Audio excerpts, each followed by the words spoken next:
have no idea what this episode is about, but I hope it's full of nonsense. Well, you surprised me last week, so I'm going to surprise you this week on this week's episode of Nonsensicality.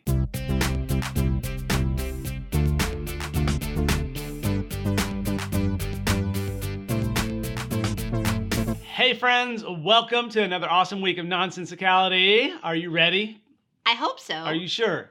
I don't know. It's this episode. See, here's the thing. You surprised me last week. I had no idea. It was a top secret episode. I had no idea what it was about until we actually started recording. So it's my turn to get revenge. I mean, it's my turn to have fun with Revenge. Now I'm scared. it. No, it's not that bad. Are you ready for today's topic? I think so. I hope so. I'm ready.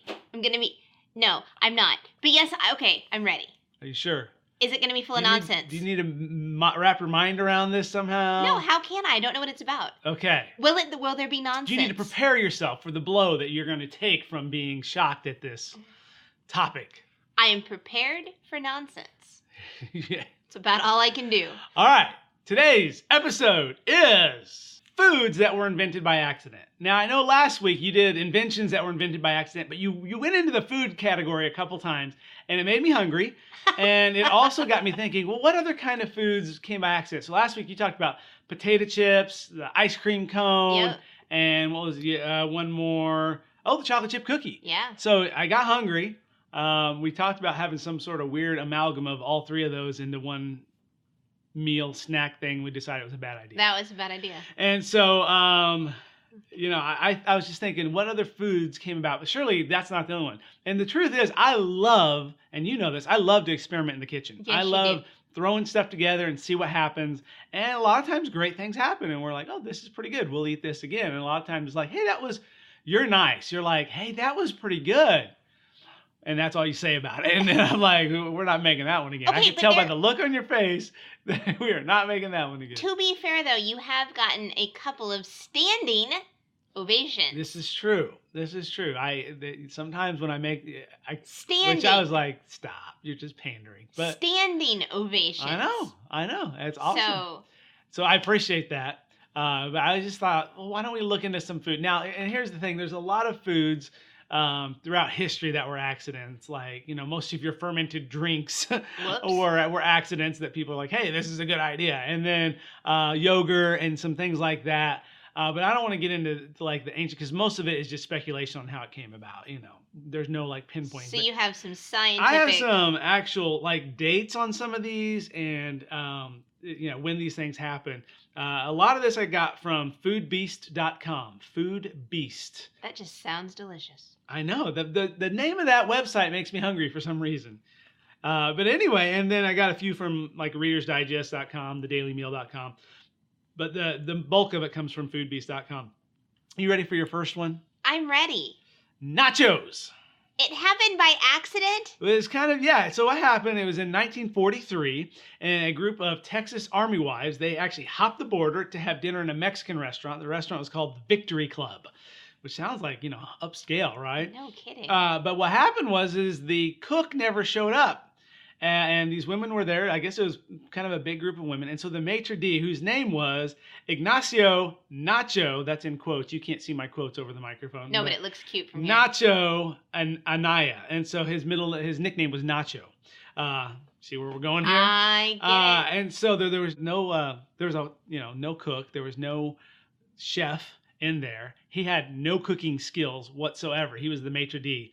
So he hops back there, finds tortilla chips, covers it in cheese and jalapenos, and Bob's your uncle. Nachos are born. 1943. Thank you, women who hop the border. Yeah, I know. Thank you. And thank you, Nacho, for being so Yes. on the fly. And so that just goes to show you may not feel like you have the skill, but when that moment of inspiration strikes, And strike it did. It's I golden. love I'm nachos. a fan of nachos. And they've only just, made more and more variety. Obviously, the more you can add to nachos, the more fun it is. Do you remember the nachos we had in Guatemala? Those were Mono Loco was the restaurant, right? Crazy Monkey Yes. in Antigua. So if you're ever in Antigua, go there. The nachos are like seriously bigger than a hubcap of an Escalade. I mean, they're huge. It is delightful. The plate is, not the actual chip. That would be a huge. No, that'd be a huge chip. But yeah, so that's where nachos were born. Oh, come on. That's cool, isn't it? Are you ready for your next one? Yes. All right, Dippin' Dots. Now, in my mind, Dippin' Dots was created in a lab. I was thinking, it was like NASA needed to, because you think about Dippin' Dots, you think Astronaut it's ice cream. astronaut ice cream, which is not. Astronaut ice cream is different, but you almost get that feel like Dippin' Dots. This must be what they eat when they're in space. Food. But really, astronaut ice cream is like freeze dried. It's weird. Do you like Dippin' Dots? I do. I Actually, don't. It's weird. It's unique. I think it's more of a novelty than it is actually. I mean, if someone's like, would you rather have mint chocolate chip Dippin' Dots or mint chocolate chip ice cream from Brahms? Brahms it is. Right. But I like them enough. So these were invented in 1988. So we kind of figured they were. Okay, so he was a microbiologist. Uh-huh. But he wasn't trying to come up with astronaut food. He was actually trying to figure out how to feed his cows more effectively. And so one of his experiments involved freezing the cow feed at like 325 degrees below zero. So he was trying to figure out a way to just be more efficient with the cow food. And so to make it last longer. Yeah, to make it last longer and just to be more efficient. And so, so it would turn it into little pellets. And so he was thinking that. But from there, he's like taking the same concept. He decided, let's see what happens when I freeze ice cream with liquid nitrogen. And then it turned into, guess what? Dippin' Dots. Dippin' Dots. Now, why is it called Dippin' Dots? I don't know, because you dip your spoon into the dots, I guess. Alliteration, is a great thing. But why is it not Dipping Dots? Oh, dippin'? Yeah.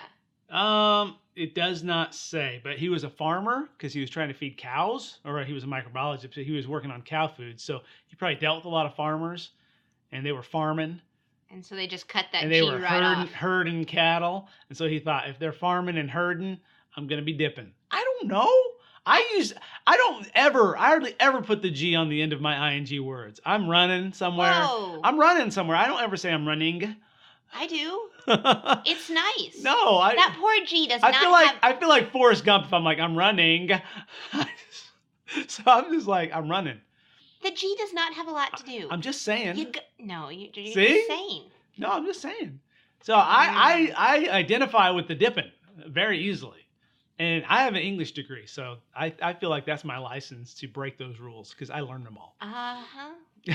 Okay. This isn't about grammar, and this isn't about pronunciation. I know. I'm just curious as to why there's no G. Because it's fun. Dipping. Okay. I think Dipping Dots is a little too uptight for that kind of food. A little too uptight. You know what I mean? It's like fun. It's dipping. We're dipping. It's not. No. Yeah. All right. But to be honest, I hardly ever use the G on the ing words. Poor G. It's okay. Poor G. It's all right. Are you ready? I hope. Ices. Yuck. Ices are. What do you mean? They're great. Yuck. They're great. I've never been able to get behind any icy other than the frozen Coke slushy icy. Those are that good too. Yeah. I like. Everything else is. You don't like the fruit flavored ones. Blech. No, see, one of my favorites is white cherry. Oh, I liked white cherry. Ugh. Do you remember back in the day when Walmart Supercenters had their own cafe? Now they're mostly Subways in there. You remember when they actually had their own cafe? Vaguely, yeah. Yeah, and that was, I think, the first place I ever had a white cherry was when I went to a Walmart cafe. And yes, now everybody knows we shop at Walmart. We're that kind of people. I drop my G's and I shop at Walmart. So there, I'm going shopping at Walmarts. No S. Walmarts. Don't do We're that. going to Walmarts. Come on, that just messes with me. So in 1950, this is great though. This is another Missouri treat. All the good frozen foods come from Missouri. Okay. Wait, Dippin' Dots came from Missouri no too? ices. But last week we talked about the ice cream cone. Okay. So in Kansas City, so it's opposite side of the state, but a Dairy Queen in Kansas City, the soda fountain went out. And so the owner, whose name was Omar Nedlick, I'm probably butchering that name, but he was forced to put the bottles of soda and stuff in the freezer. So he took his bottles of soda, put them in the freezer, and then he noticed after a while they started getting a little bit of a slushiness to them. And so from that, he kind of basically, the website says he MacGyvered himself a slushy machine using the AC unit from a car.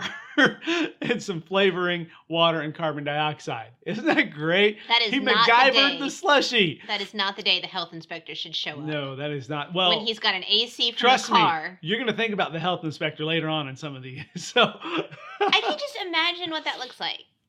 Yeah, I brought in this AC from my car and... Because he's from Missouri, he uses that accent. Is that what Well, you're saying? come on. I'm from Branson, Missouri. All right. No, it's Missouri. Stop. Oh, that'll start a big argument. You We can't could take away put- an ad. We could put that up on Instagram, and it would be a civil war. Missouri or Missouri. Missouri. That's I know. There's That's no how A. I feel. I know. We don't go to Oklahoma, right? no, we don't. Or Illinois. Oh gosh. Move on. This is more of a grammar episode. Anyway, so that's the icy. So 19 is in the 50s, and a little ingenuity. But think about that. A problem became something that is world famous. The icy, it's huge. It's Great a big deal. things come from challenges. Yeah, so the challenges that you may be facing are opportunities, and I know that sounds very Zig Ziglar, but they're opportunities.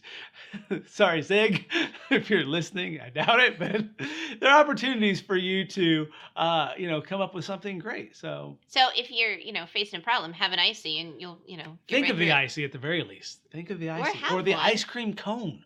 Come on. They were all. That was the thing. Ice cream cone. You said because they ran out of. And if you haven't listened to last week's episode, you need to listen. You to should. it. It's funny. It's great, and you learn some things about the ice cream cone. But because of a lack of bowls, their ingenuity. So when we think of our lack and our deficit, don't always think of that as a bad thing. Think of it as an opportunity for you to grow and invent something new and amazing. Man, this podcast is nonsense and inspirational. Okay, remind me to come back to one. Okay, I'm going to save this one for last. Come 'cause back It's to on my one. list, but I want to save it for last. Okay. So when I say that's it, you should be like, No, wait. Is there still one more you forgot that you need to come back to? All right, but we're going to keep going with the frozen treat idea. So we did Dippin' Dots, we did ices. Now we're going to do popsicles. Okay. Now, according to History.com, in Oakland, California, a guy named Frank Epperson, he accidentally left a glass of water filled with soda powder, which I don't even know what soda powder is. But apparently he left it outside with the stick that he used for stirring overnight, came out the next morning because it was freezing out, and guess what happened? It's frozen. And he put some warm water around his cup, and he got it out, and then thus And was then he- born the popsicle. Then he enjoyed that. Yeah. delightful So also, treat. if you're forgetful, you could also come up with greatness just by accidentally forgetting to do something. You never know. Well, He forgot to bring. He didn't do it on purpose. He accidentally left the drink outside. It wasn't on purpose. Huh. So. well, there it is. Huh. I don't like popsicles either. I'm okay with popsicles. I'm not. They're not a go-to for me. They make my mouth too cold. Yeah. If I'm gonna get my mouth that cold, it's gonna be ice cream. Okay. Yeah, or Andy's frozen custard. Nice. Yeah. Way to go. All right, are you ready for the next one? Yeah. This one's hard to pronounce. Oh, I can't wait. All right, I'm gonna have you. Nope. How do you pronounce WORCESTERSHIRE sauce? Worcestershire sauce. Close. I actually got on the website. This one's from Reader's Digest, by the way, and they actually gave you the pronunciation guide for it. It's Worcestershire sauce. Worcestershire sauce. Because it comes from Worcester, England. Yeah. Worcester, England. There's not a Worcestershire, but there's a Worcester, England, and that's where the guy was from. And it's spelled Worcester, but it's just pronounced Worcester. Kind of like rooster, but with a W. I love it. Instead. So anyway, this guy, his name was Lord Sandys of Worcester. Lord Sandys, Sandys. You've done a lot of history. Have you ever heard of Lord Sandys? No. No, me neither. And I don't have the date on this. I wish I would have looked. I don't know what the date is on this when this happened. But he was. But basically, it was at some point, I believe, when England controlled India. All right. So it Right. had to have been back then because he was stationed in India. He was governing in Bengal, India. Came back to Worcester, and he was craving his favorite Indian sauce after he returned. So there's an Indian sauce that he Yes! craved. You've I've heard this. of this. Yeah. And so he went to the local drugstore owners because if you want good sauce, you go to a pharmacist, right? Right. And if you want matches, apparently. As we Apparently. learned last week. But and the drugstore owners were named John Lee and William Perrins. Lee and and Perrins. Perrins, which of course is still the name brand of Uh-huh. the Worcestershire sauce. and he asked them to come up with something similar. And they made, but they made a huge mixture. They made too much of a mixture, and they gave him what he wanted. But they decided not to sell it in their store because it had a fishy smell. Because one of the ingredients is actually anchovies. And so they kept it in their cellar for 2 years. Oof. And then they discovered it again. So it aged for 2 years. Anchovies 2 years later. Oof. Makes you wonder. But they bottled it and they started selling it to customers. And people love it. I mean, I love Worcestershire sauce. Worcestershire sauce. It's one of my favorites. Like if I have a steak, I would almost rather do that than A1 sometimes. Huh. But I don't taste anchovies whenever I'm having it. No, because it's fermented for 2 years. It's fermented anchovies. That's Yuck. lovely. So I'm going to read the ingredients in case you were curious. I'm ready. All right, anchovies, malt and spirit vinegar, tamarind extract, onions, garlic, salt, cloves, water, molasses, sugar, and chili pepper extract. It may also include lemon juice, soy sauce, peppers, and pickles. It's interesting Worcestershire sauce. Yes. that they had to go to a drugstore, Right. and then they would have all of those ingredients, because you'd think that you Well, would go they may have to had to procure those ingredients from the local market. I'm guessing they had a little field trip after this guy, but he figures they were probably like in that day and age they were the only people who could mix ingredients. They were like the mixologists. They were the mixologists of that day in Okay. regards to potions apparently and medicines and condiments. So there you go, Worcestershire sauce, All right. which I like that. All right, That's really interesting. have you ever heard of Nashville fried chicken? I've heard of fried chicken. But not Nashville fried chicken. I've heard of Nashville, but not together. Well, apparently I've never heard of it either. So when I was looking at this was on Daily Meal. It was also mentioned on the foodbeast.com. I gotta say it that way. But the dailymeal.com talked about it too. And it's like literally the hottest fried chicken trend because it's a real spicy fried chicken. Oh. Okay. So that's probably why. But it's been around since the 30s. Okay. So what happened was the owner, and this is all kind of legend has it kind of thing, but Of course. Prince's Hot Chicken Shack. Okay, so that's the where that came from, Prince's Hot Chicken Shack. But the owner, Thornton Prince, his girlfriend suspected him of cheating on him. Oh. That's right. So to get revenge, she made him some fried chicken and doused it with spicy oil as a punishment. Problem is, he liked it a lot. So the punishment didn't apparently work. He liked it, and thus was born the Nashville fried chicken, and so he added it to his menu, and people just apparently loved it. So I have to try it. I don't eat a ton of meat, but I may have to just try this just to see what tasty revenge chicken tastes like. Huh. Well, they do say that revenge is a dish best, served cold. But she went the other direction. She went boiling flipped it. hot. Yeah. Huh. Interesting, isn't it? That's incredible. All right, I'm coming back to the one. And what a way to, have revenge. I know. She didn't just pack her bags and leave. She didn't just say, "Hey, see you later." It's a little passive aggressive. It was a little aggressive, if you ask me. It was passive. She didn't tell him.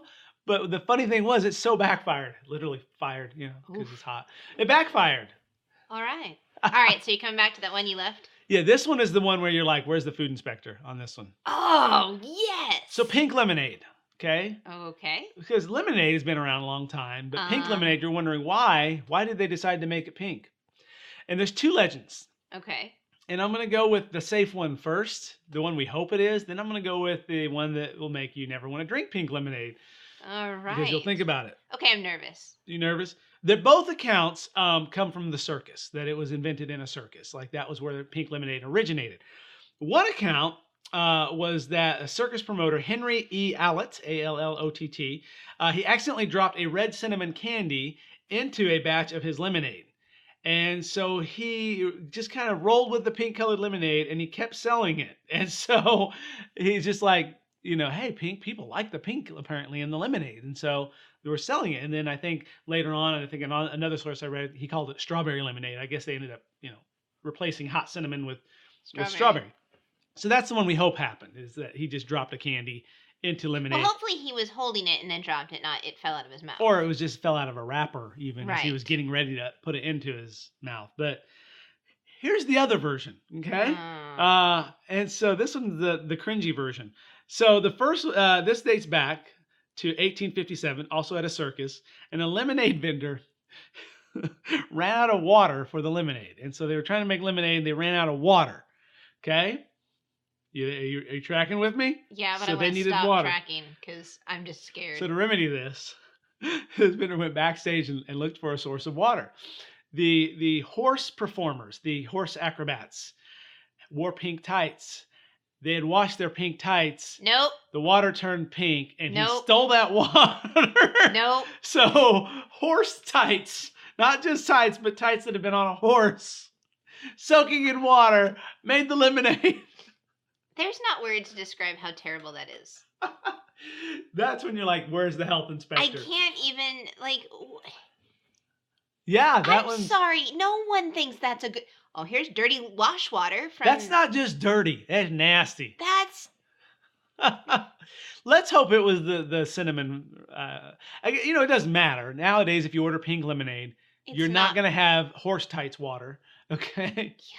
But your mind's going to go there now, Oh, isn't it? absolutely. You're never going to be able to unlearn that. No. Your brain, anytime someone's like pink lemonade, you're going to be like, Mm. gross, I'll have regular lemonade. Not me. I still like pink lemonade. I don't know. I don't even know what. I don't know if there's a difference in the flavor in the pink. I There's assume there's like not. a strawberryness Not to it. really. But I like pink lemonade. So horse tights water. Horse tights water. You know, I was hungry from all the talk of the nachos and the chicken, and I took care of that for you, but didn't now I? I'm like, you know what? I'm good. I'll skip lunch, eating for the rest of my life. That's nasty. No, it's good stuff. That's good That's material. nonsense. That's nonsense. Well, you're welcome. I thought, I would surprise you with some fun, and we kind of continued the trend of accidental things. But it just, you know what that makes me want to do? It makes me want to go experiment in the kitchen and then open up a food stand for what I've experimented with.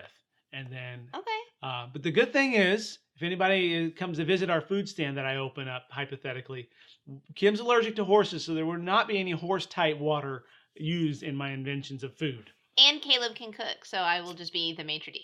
You can be the maitre d', but you never know. Even a maitre d' can come up with nachos, I know. one of our favorite snacks. I mean, just think, in a week and a half at the Super Bowl, how many people are going to be celebrating that man with tons and tons of nachos? But it all started with his cool nickname. I don't have He a had a cool cool- nickname. Well, that's it. We're going to come up with a cool nickname So for you. it would be like, what's this food called? Kim can't cook. Kim Cakes. Kim Cakes. That No. sounds fun. I think that actually might be a place or something. That sounds familiar. Kim Cakes. Probably.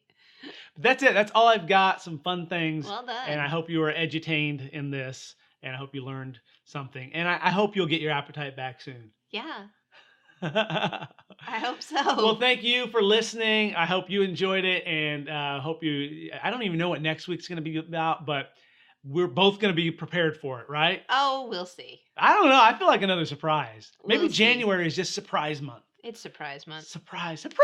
It's 2020. We can, surprise people. Yeah. So we're going to ring in the new year with a whole bunch of nonsense that we have no clue about. That's that's pretty much how we live our But lives. I've learned so much, Yes, I've it learned has some been- amazing things. it has been I've educational. learned that revenge can actually be, actually a tasty dish instead of served cold. That sounds like an interesting I've learned proverb. that don't worry about what you don't have and your lack of things, because there may be some horse tight water around the corner for you. I've learned. Way to end a podcast. That's right. These are Don't lessons worry. we've learned. There's some horse tail water. Come on. Just around the corner for you. Your next big invention could be laying in a nasty bowl of water. And we're done. All right, I think That's that's all the gross. time. And thank you for checking us out. We hope you have a great week, and we'll talk to you next time. See ya.